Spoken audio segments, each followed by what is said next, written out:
Wait, stop. That's the one.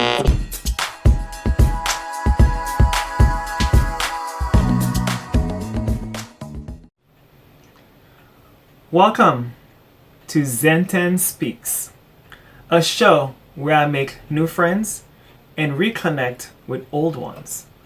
A show where everyone's stories may inspire you to tell your own story. In this podcast, we encourage everyone to get rid of shame, guilt, fear, doubt, and judgments for themselves and for others, and replace those with love, empathy, compassion, understanding, kindness, and to do your best in everything that you do. In essence, to get rid of things that no longer serve your well being, to be true to yourself and be honest with others. No, you look great, actually. So I found this dog. A dog's just he jumped in my car last night, so he's kind of needy. I'm sorry, he's shaking. So he's gonna be joining us for a second. It's so cute. Okay, it's okay. He's cute. I found the owner, but he was out freezing last night, and I opened my car door and he just popped himself in. I almost smashed his little head in. Okay, didn't see him there for a second. Here, go lay on the bed. Here, you're fine. Here you go. Smart dog. Yeah, he's like, hey, I know this girl's a sucker. So there's another one. Oh, they have friends. Dogs know. And I am a dog person. So yeah. Nice. Yeah, I'm gonna I might be a little slow because I'm still how you call recovering. It? Yeah, the tell of it. So yeah. Yeah. You probably had COVID. Yeah. No barking for that. What's that word? Yeah, I went out for a walk for fresh air, and it's too cold outside, so I didn't last long. Yeah, you're in New York or the East Coast, right? In New York, yeah. It's I think when I looked, it was 18. Oh, yeah. That's cold. Pretty cold. We're not that cold here. Where are you again? I'm in Baker City, Oregon, about 400 miles from Portland. Oh, okay. Yeah. Like Midwest? Cold? It would be called Eastern Oregon. It's more down south, so close to Idaho. Okay. All right. But it is kind of in the middle of nowhere. It's a very rural town of just 10,000 people. How do Jehovah's Witnesses find people to knock on doors? I don't know. The last I drove by the Kingdom Hall, and there was caution tape around it. So they sit on the streets. Well, they used to. I mean, they're dead right now. I mean, nobody's doing nothing. Right. And yet our churches here in town are meeting. So I don't understand if they're so ready to meet the paradise, why are they in hiding still? I mean, every church here in town is open, but they have caution tape around their Kingdom Hall. And according to my sister, they're just doing Zoom meetings. So, yeah, it's weird. And it's so true. They're doing letter writing. I've gotten 3 letters. Oh, yeah. Wow. Yeah. I got one during COVID. I don't know who it was from. I thought it was from my mother, but it was someone else. And they're come back to Jehovah. I was like, first of all, how do you have my address? And second, who are you? And third, how do you know I was Jehovah's Witness? They are detectives, man. They can find an address. What's funny is the Mormons are door to door, back to going door to door. Yeah. I watched my friends' kids, and I had 2 Mormons women, which was weird, come to my door, and it was right before Christmas, and they had a bag of Cracker Jacks. Weird. But they're even going door to door. So I'm like, what's going on? Why? I just I don't understand. Why aren't Jehovah's? I mean, not that I want them to be knocking on my door, but I mean, if the Mormons are going door to door, why are they being so secretive now? Yeah. What happened to we will never stop preaching? What happened to that? Well, we will never stop preaching. But that's what they've done. They can change it up whenever they want because they're the God's people. Yeah. It's so bizarre.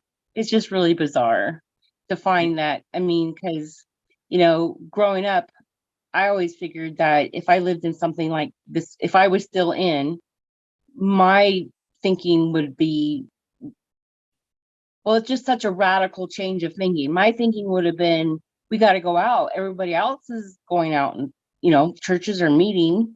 Yeah. Mormons are doing their thing. Why aren't we? Well, they don't want to be part of the world because the world is trending. They can't trend like the world. I don't know. I mean, I don't know. So to me, it's just I've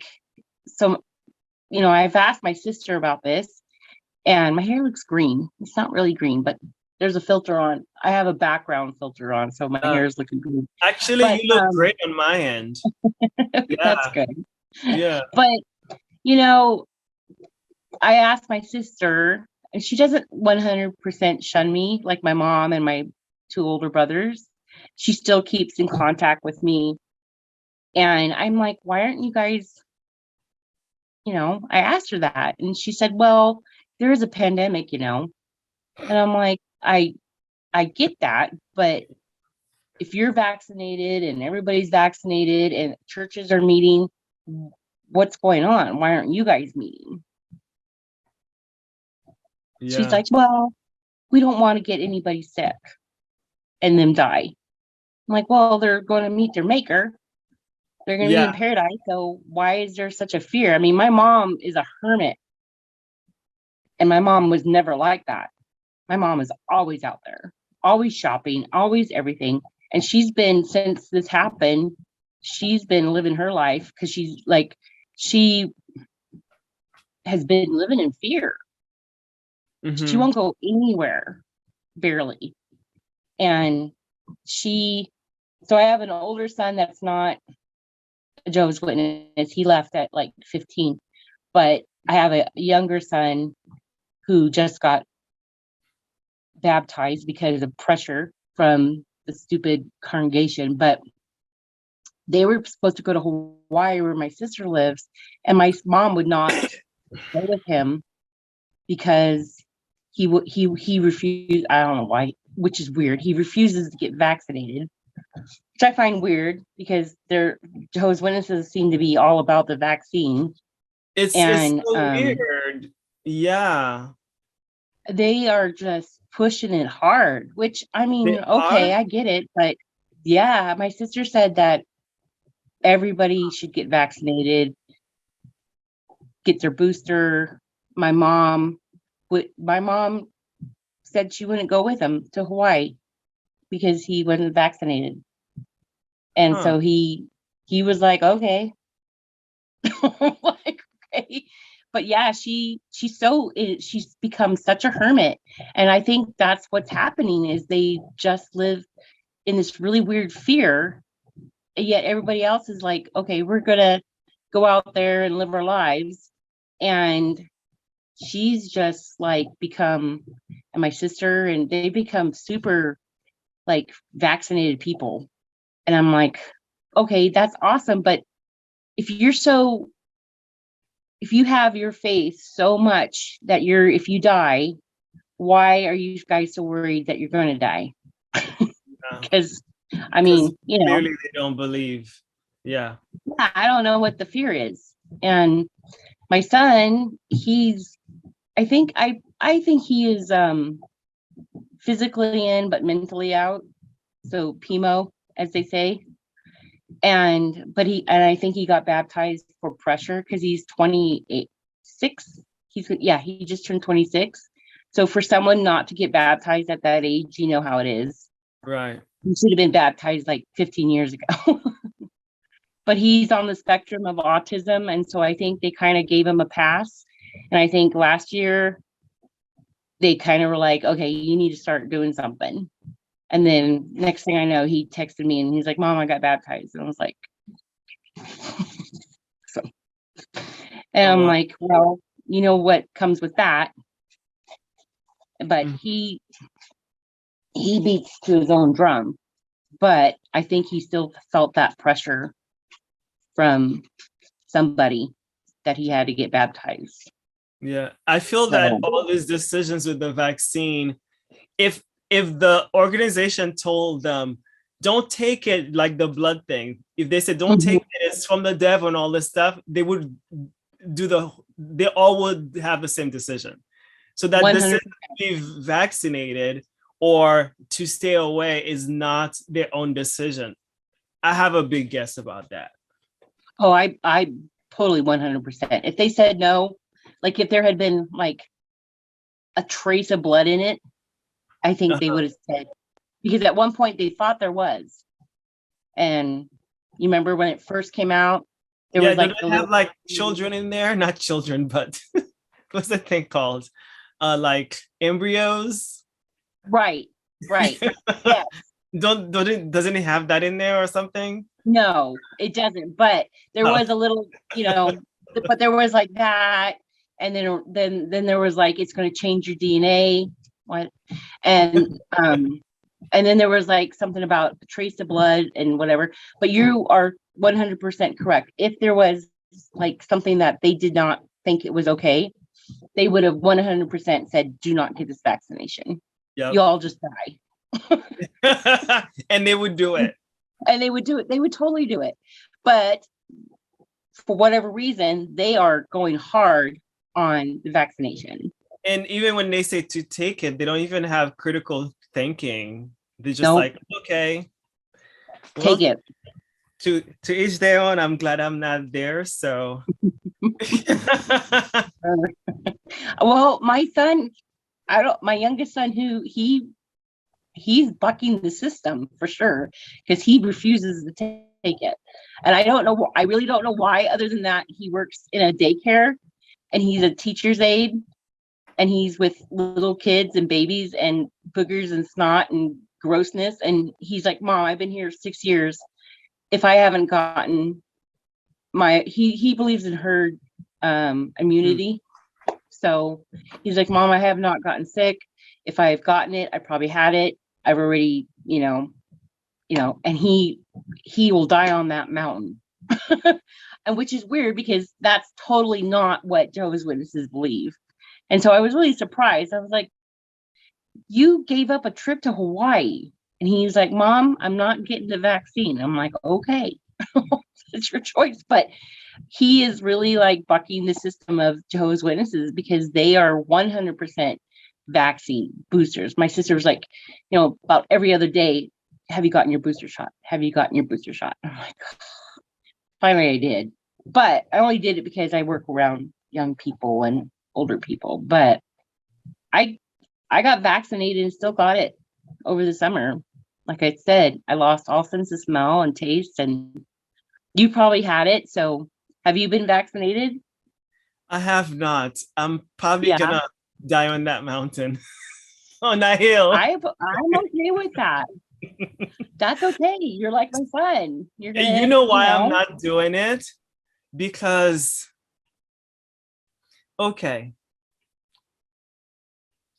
I don't know what you watching or what you know. I don't watch too many news and I'm trying to stay away on Facebook. The thing that I watch is mostly YouTube, but how they keep pushing, the way they pushed it, they didn't push it like, hey, we care for you. They push it like kind of like a parent, like fear tactic or a employer. If you don't do this, we're gonna punish you. No human being, or even if you look at your mother, you can see that. Like when you do that to a teenager even if it's good for them, they're gonna rebel.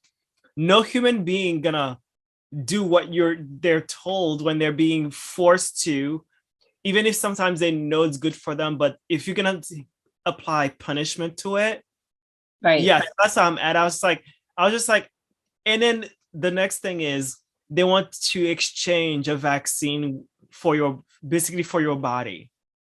Yeah. I mean, work for your body. Like, exactly. trust your body so you can have work. And I was just like, you know what?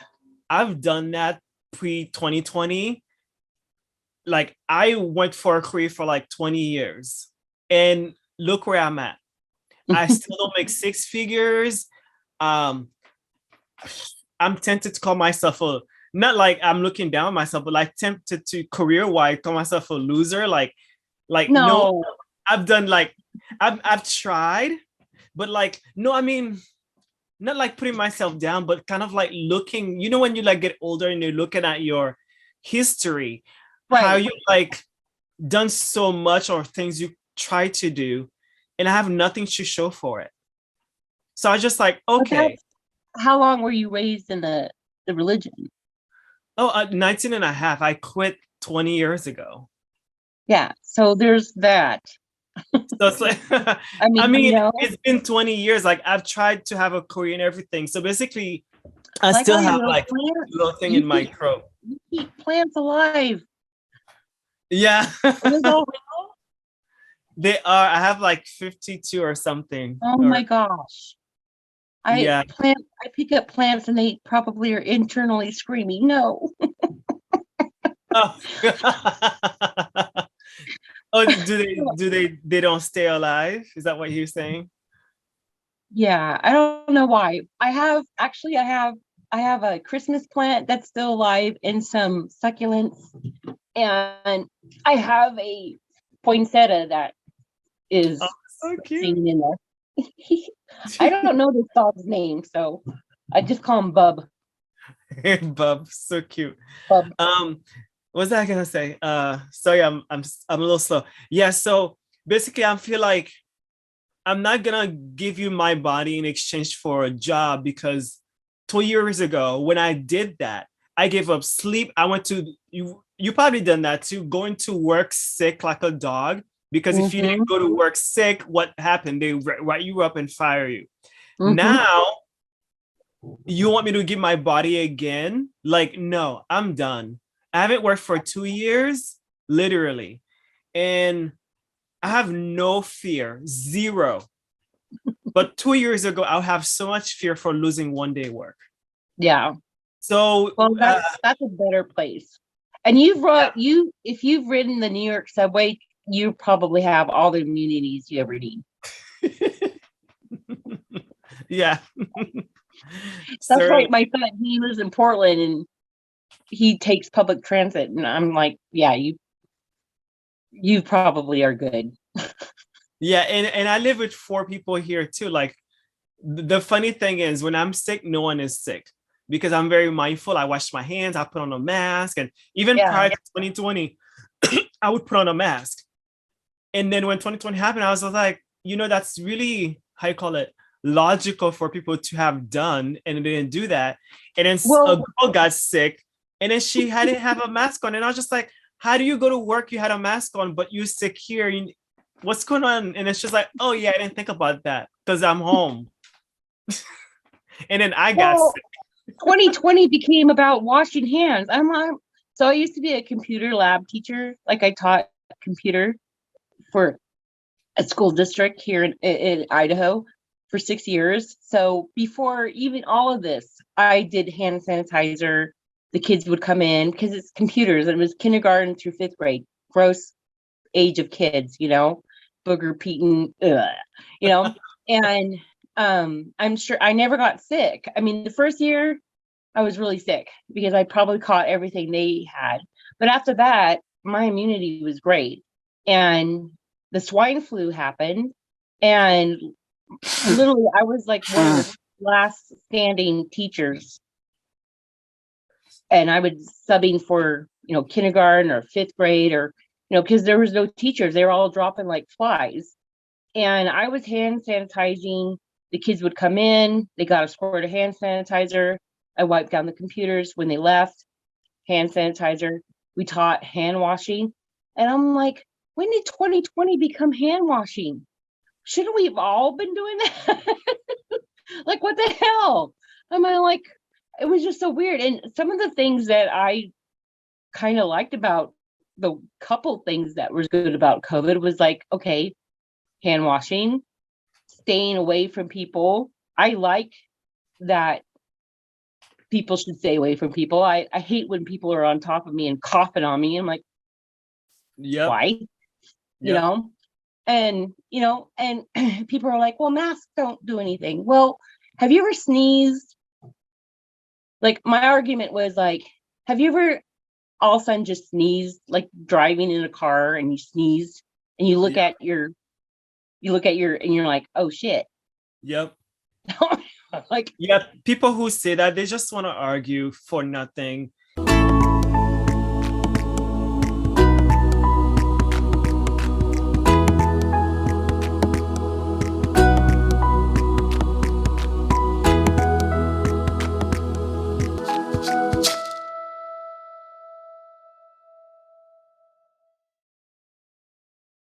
And I'm like, it's the same thing I tell my husband. He's like sneezing in the kitchen. I was like, just sneeze in your shirt if you didn't have a mask, or wear a mask. Like, come on, people. This is one of the things I had to teach kids. Sneeze in your shirt and sneeze in your shirt. And people are just like, oh, we're just going to sneeze everywhere. And I'm like, and that doesn't even matter about COVID. It's just good flu practice. Exactly. And, you know, and everybody's like, well, what happened to the flu? I'm like, well, because people were actually doing what they should be doing, washing hands. Yeah. And I always say 2020 became about washing hands. And I was always like, shouldn't we always be washing our hands? Well, it's back now because when I've gone to Costco, I've watched it in other places too. Like when I go to Bed Bath & Beyond, I don't know how the ladies do it, but men do not wash their hands. And after 2020, you would think they'll come out of the bathroom to wash their hands. And I was like, wait a minute, we're trained for a whole year. And then you just wet your fingers because someone is watching, or you just look up and down and you just walk out without washing your hand. What happened to COVID? We're still on COVID. And I was just like, people will never learn. Even a lady yesterday, she was like this on my ass at the line. And then when I moved forward, I had to do this. And I was like, 6 feet, please. Right. Like, we've been trained for 2 years, people. Right? I don't know. Oh, you know, men, God love men, but they think they just shake it and it's good. Right. They don't wash their hands.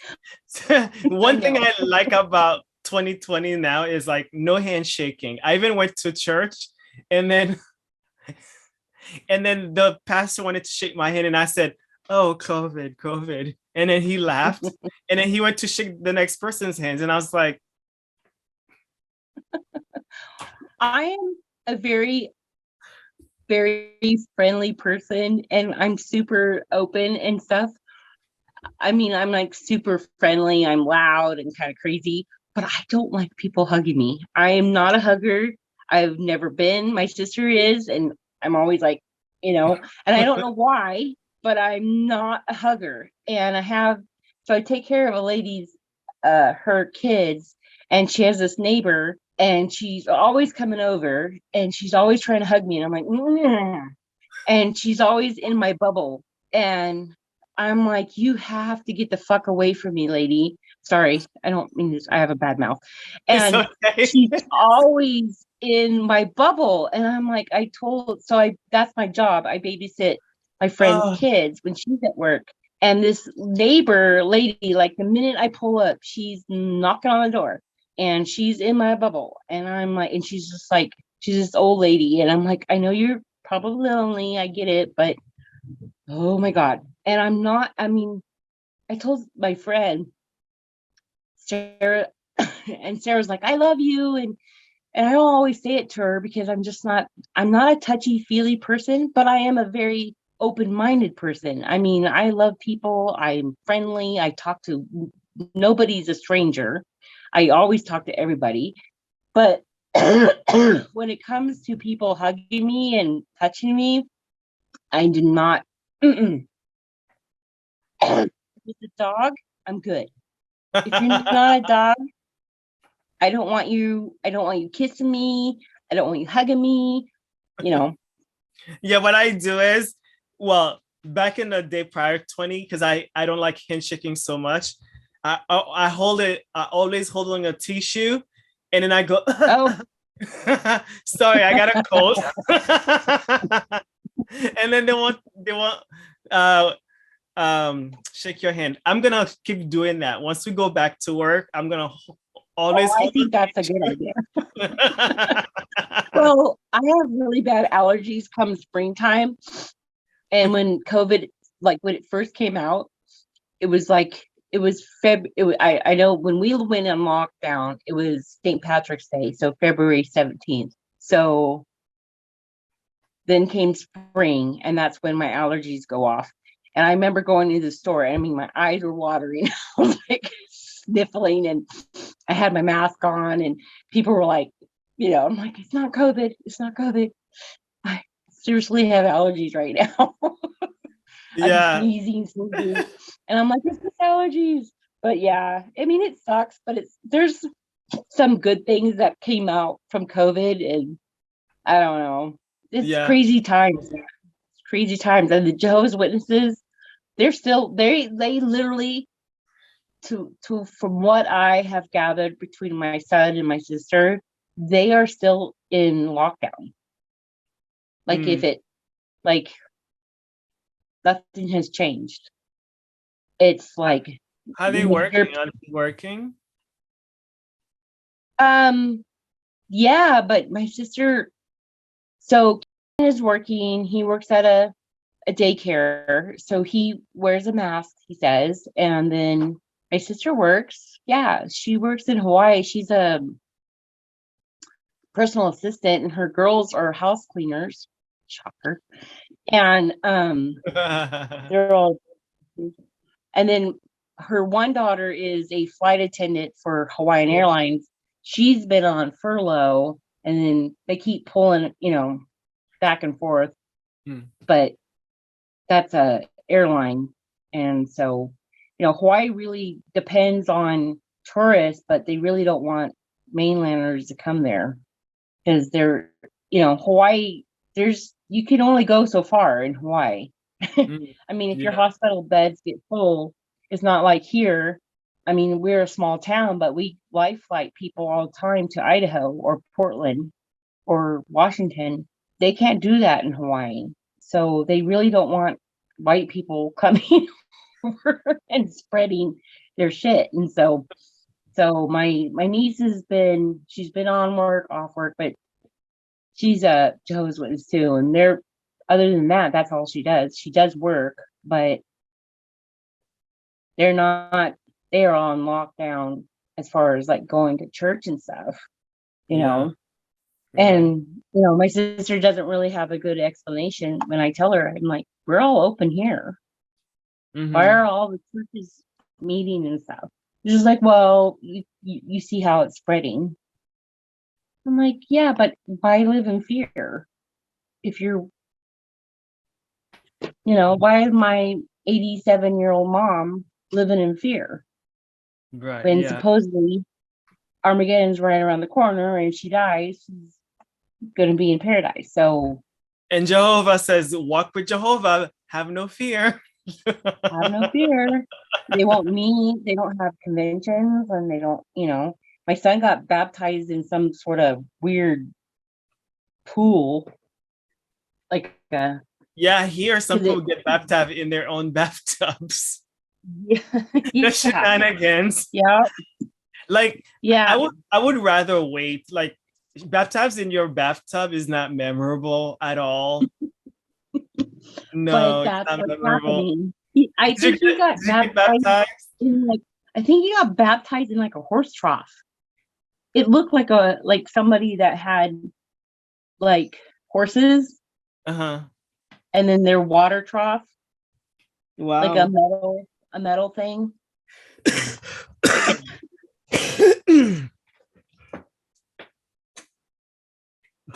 Excuse me. I have to keep like a bucket around so I cough so much. Oh. All right, so it's coming up. Yeah, so it's Kelly Carlson. Carlson, yep. Carlson, great. All right, cool. We gonna start asking those juicy questions now. Yeah. All right, so I'm gonna start.